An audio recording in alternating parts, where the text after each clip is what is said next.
ನಮಸ್ಕಾರ ಸ್ನೇಹಿತರೆ, ಬನ್ನಿ ಈ ಎರಡನೇ ವಿಡಿಯೋದಲ್ಲಿ ನಾವು ಕೆಲವು ಕಂಪ್ನಿಗಳ ಬಗ್ಗೆ ಡಿಸ್ಕಸ್ ಮಾಡೋಣ. ಸೊ ಅದು ಇವತ್ತು ಕೆಲವೊಂದು ಮೇಲಕ್ಕೆ ಹೋಗಿದೆ, ಕೆಲವೊಂದು ಕೆಳಗೂ ಬಿದ್ದಿದೆ. ಇದರಲ್ಲಿ ಮೊದಲನೇ ಕಂಪ್ನಿ ಬಂದು ಟ್ರೆಂಟ್ ಲಿಮಿಟೆಡ್. ಸೊ ಇದು ಒಂದು ಟಾಟಾ ಎಂಟರ್ಪ್ರೈಸ್ ಅವರ ಕಂಪ್ನಿ ಕೂಡ. ಇದು ನಿಮಗೆಲ್ಲರಿಗೂ ಗೊತ್ತೇ ಇದೆ, ಒಂದು ಜುಡಿಯೋ ಅಂತ ಏನು ಮಾಲು ಪ್ರತಿ ಸಿಟಿಲಿ ಕಾಣ್ತಾ ಇದೆ, ಅದು ಟಾಟಾ ಕಂಪ್ನಿದು. ಸೊ ಅದು ಟ್ರೆಂಟ್ ಅನ್ನೋ ಕಂಪ್ನಿ ಕೆಳಗಡೆ ಬರುತ್ತೆ. ಓಕೆನಾ? ನೋಡಿ, ಇವತ್ತು ಸ್ಟಾಕ್ ಪ್ರೈಸು 345 ರೂಪಾಯಿ ಜಂಪ್ ಆಗಿದೆ. So during the market hours ಇದು 420 ರೂಪೀಸ್ವರೆಗೂ ಜಂಪ್ ಆಗಿತ್ತು. ಸೊ ಆಮೇಲೆ ಸ್ವಲ್ಪ ಪ್ರಾಫಿಟ್ ಬುಕ್ ಆಗಿ ನಿಯರ್ಲಿ 100 ರೂಪೀಸ್ ಪ್ರಾಫಿಟ್ ಬುಕ್ ಆಗಿದೆ. ಓಕೆನಾ? ಸೊ ಇವತ್ತು ಕ್ಲೋಸಿಂಗ್ ಬೇಸಿಸಲ್ಲಿ 345 ರೂಪೀಸ್ಗೆ ಜಂಪನ್ನು ತೋರಿಸಿ 5% ಇನ್ಕ್ರೀಸನ್ನು ಕಂಡಿದೆ. ಇದರ ಹಿಂದೆ ಒಂದು ರೀಸನ್ ಇದೆ, ಏನಕ್ಕೆ ಸ್ಟಾಕ್ ಇವತ್ತು 5% ಜಂಪ್ ಆಗಿ ಓಡ್ತು. ಸೊ ನೋಡಿ, ಬರ್ನ್ಸ್ಟೀನ್ ಅಂತ ಒಂದು ಬ್ರೋಕರೇಜ್ ಕಂಪ್ನಿ ಇದೆ. ಸೊ ಈ ಬರ್ನ್ಸ್ಟೀನ್ ಕಂಪ್ನಿಯವರು ನಮಗೆ ಒಂದು ರಿಪೋರ್ಟನ್ನು ಕೊಟ್ಟಿದ್ದಾರೆ, ಏನೋ ಔಟ್ ಪರ್ಫಾರ್ಮ್ ಮಾಡುತ್ತೆ ಅಂತ. ಸೊ 4 ಸ್ಟಾಕ್ನ ಹೇಳಿದ್ದಾರೆ. ಯಾವ್ಯಾವ ಸ್ಟಾಕು ಅಂದರೆ ಅವೆನ್ಯೂ ಸೂಪರ್ ಮಾರ್ಟ್, ಅಂದರೆ ಡಿ ಮಾರ್ಟ್, ಅದರಲ್ಲಿ Trent, next Jubilant food works ಮತ್ತು ದೇವ್ಯಾನಿ ಇಂಟರ್ನ್ಯಾಷನಲ್. ಸೊ ಈ 4 ಸ್ಟಾಕಿಗೂ ಕೂಡ ಬರ್ನ್ಸ್ಟೀನ್ ಅನ್ನೋ ಬ್ರೋಕರೇಜ್ ಕಂಪ್ನಿಯವರು ನಮಗೆ ಬೈ ರೇಟಿಂಗ್ ಅಥವಾ ಔಟ್ ಪರ್ಫಾರ್ಮ್ ರೇಟಿಂಗನ್ನು ಕೊಟ್ಟಿದ್ದಾರೆ. ಓಕೆ, ಹಾಗಾಗಿ ಇವತ್ತು ಸ್ಟಾಕು ನಿಮಗೆ 5% ಜಂಪನ್ನು ತೋರಿಸುತ್ತೆ. ಅವೆನ್ಯೂ ಸೂಪರ್ ಮಾರ್ಟ್ಗೆ ಎಷ್ಟು ಟಾರ್ಗೆಟ್ ಕೊಟ್ಟಿದ್ದಾರೆ? 6300. ಅದೇ ಥರ ಟ್ರೆಂಟ್ಗೆ 8100 ರೂಪೀಸ್ ಹೋಗುತ್ತೆ, 8100 ರೂಪಾಯಿವರೆಗೂ ಹೋಗುತ್ತೆ ಅನ್ನೋ ರೇಟಿಂಗ್ಸ್ನ ಕೊಟ್ಟಿದ್ದಾರೆ. ಓಕೆನಾ? ಹಾಗಾಗಿ ಈ ಶೇರು ಇವತ್ತು ಔಟ್ ಪರ್ಫಾರ್ಮ್ ಮಾಡಿದೆ. ನೋಡಿ, ಟ್ರೆಂಡ್ ಸ್ಟಾಕ್ನ ಒಂದು ಟೆಕ್ನಿಕಲ್ ಚಾರ್ಟ್, ಇದು ಡೈಲಿ ಚಾರ್ಟ್ನ ತೊಗೊಂಡಿದ್ದೀನಿ. ಸೊ ನೋಡಿ, ನಿಮಗೆ ಇಲ್ಲಿ ಒಂದು ಡಿಪ್ಪನ್ನು ಕೊಟ್ಟಿತ್ತು, ನಿಯರ್ಲಿ 10-15%, ಮತ್ತು ಅಲ್ಲಿಂದ ಮೇಲಕ್ಕೆ ಹೋಯಿತು, ಮತ್ತು ಅದೇ 10-15% ಸೇಮ್ ಟ್ರೆಂಡ್ ರಿಪೀಟ್ ಆಯಿತು. ಸೊ ಇಲ್ಲಿಂದ ಸ್ಟಾಕು ಬ್ರೇಕೌಟ್ ಆಗಿದೆ, ಬ್ರೇಕೌಟ್ ಆಗಿ ಹೀಗೆ ಮೇಲಕ್ಕೆ ಹೋಗ್ತಾಯಿತ್ತು. ಸೊ ಕಂಟಿನ್ಯೂಯಸ್ 3 ದಿನ ನಿಮಗೆ 50-60 ರೂಪಾಯಿ ಬಿತ್ತು. ಸೊ ಇಲ್ಲಿಂದ ಇವತ್ತು 300 ರೂಪೀಸ್ ಜಂಪನ್ನು ಕೊಟ್ಟಿದೆ ಅಲ್ವಾ? ಸೊ ಸ್ಟಾಕು ಇದಕ್ಕಿಂತ ಮೇಲೆ ಔಟ್ ಪರ್ಫಾರ್ಮ್ ಮಾಡೋ ಸಾಧ್ಯತೆ ತುಂಬ ಜಾಸ್ತಿನೇ ಇದೆ. ಯಾಕಂದರೆ ಎಲ್ಲ ಬ್ರೋಕರ್ಸು ಇದಕ್ಕೆ ಔಟ್ ಪರ್ಫಾರ್ಮ್ ಅನ್ನೋ ರೇಟಿಂಗನ್ನೇ ಕೊಡ್ತಾ ಇದ್ದಾರೆ. ಸ್ಟಾಕು ತುಂಬ ಚೆನ್ನಾಗಿದೆ. ಸೊ ರಿಸ್ಕ್ ತಗೊಂಡು ಯಾರು ಆಲ್ ಟೈಮ್ ಹೈಯಲ್ಲಿ ಇನ್ವೆಸ್ಟ್ ಮಾಡಬೇಕು ಅಂತ ಅನ್ನೋರು ಕೂಡ ಇನ್ವೆಸ್ಟ್ ಮಾಡ್ಬೋದು. ಓಕೆ, ಸೊ ನೋಡಿ, ವಾಲ್ಯೂಮ್ಸ್ ಎಲ್ಲೆಲ್ಲಿ ಸರ್ಜ್ ಆಗುತ್ತೆ ಆವಾಗ ಬ್ರೇಕ್ಔಟ್ಸ್ ಆಗುತ್ತೆ. ನೋಡಿ, ಇವತ್ತು ವಾಲ್ಯೂಮ್ ಬಂದಿದೆ, ಇಲ್ಲಿ ಸರ್ಜ್ ಆಗಿದೆ. ಓಕೆ, ನೆಕ್ಸ್ಟ್ ಸ್ಟಾಕ್ಗೆ ಹೋಗೋಣ. ಮುಂದಿನ ಸ್ಟಾಕ್ ಬಂದು LTI Mindtree. ಸೊ ಇದೊಂದು ಸಾಫ್ಟ್ವೇರ್ ಬೇಸ್ಡ್ ಕಂಪ್ನಿ ಆಗಿದೆ. ಸೊ ನೋಡಿ, ಇವತ್ತು 363 ರೂಪೀಸ್ ಸ್ಟಾಕು ಮೇಲಕ್ಕೆ ಹೋಗಿ ಕ್ಲೋಸ್ ಆಗಿದೆ, ನಿಯರ್ಲಿ 6.3% ಜಂಪನ್ನು ಸ್ಟಾಕು ಕೊಟ್ಟಿದೆ ಅಲ್ವಾ? ಸ್ಟಾಕಿನ ಬೆಲೆ ಬಂದು 6114 ರೂಪೀಸ್ ಆಗಿದೆ. ಏನಕ್ಕಾಗಿದೆ, ಇದರಿಂದ ಏನು ಅಂತ ನೋಡ್ಕೊಂಬರೋಣ.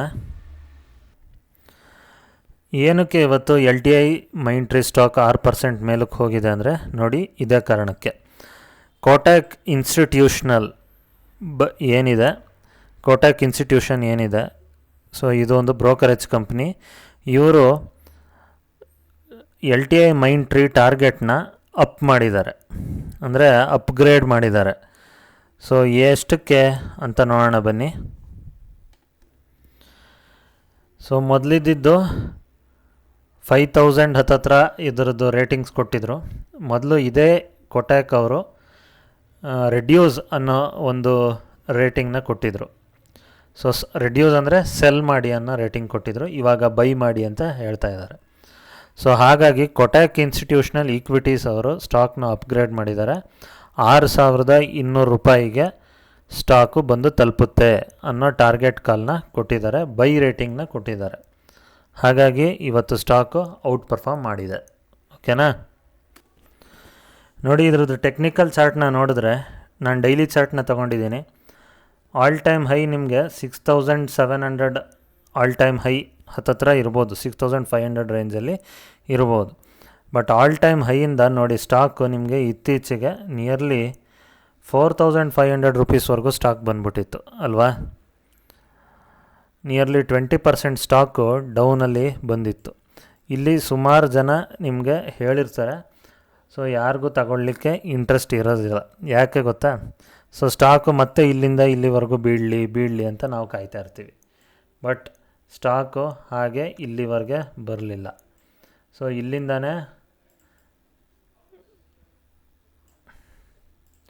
ಇಲ್ಲಿಂದನೇ ಒಂದು ರಿವರ್ಸಲ್ನ ತಗೊಂಡು ಸ್ಟಾಕು ಮೇಲಕ್ಕೆ ಹೋಗ್ತಾ ಇದೆ.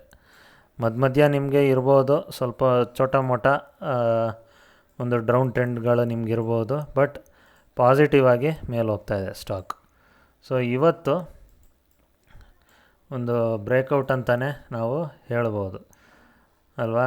ನೋಡಿ, ಇದೇ ಒಂದು ರೆಸಿಸ್ಟೆನ್ಸ್ ಆಗಿ ವರ್ಕೌಟ್ ಆಗುತ್ತೆ. ಸೊ ಇದಕ್ಕೆ ಒಂದು ಬ್ರೇಕೌಟ್ ಆಗಿದೆ, ಪ್ಲಸ್ ವಾಲ್ಯೂಮ್ಸ್ ಕೂಡ ಹ್ಯೂಜ್ ಇದೆ ಇವತ್ತು.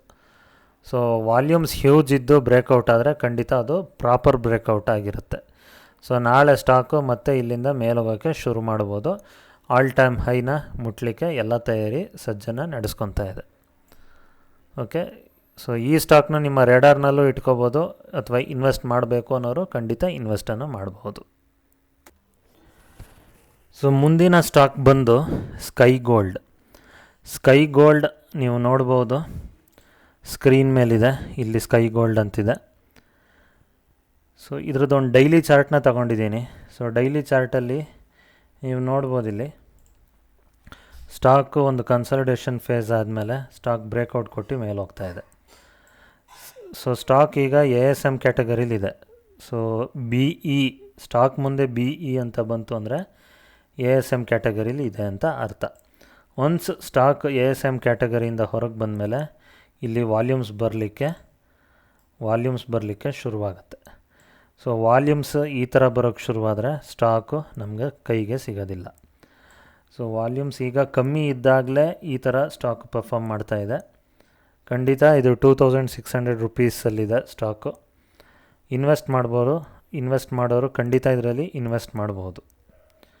ಓಕೆ, ಇದು ಒಂದು ಸ್ಮಾಲ್ ಸ್ಕೇಲ್ ಕಂಪ್ನಿ ಆಗಿದೆ, ಒಂದು ಗೋಲ್ಡ್ ನೆಕ್ಲೆಸ್ ಮ್ಯಾನುಫ್ಯಾಕ್ಚರಿಂಗ್ ಕಂಪ್ನಿ ಆಗಿದೆ.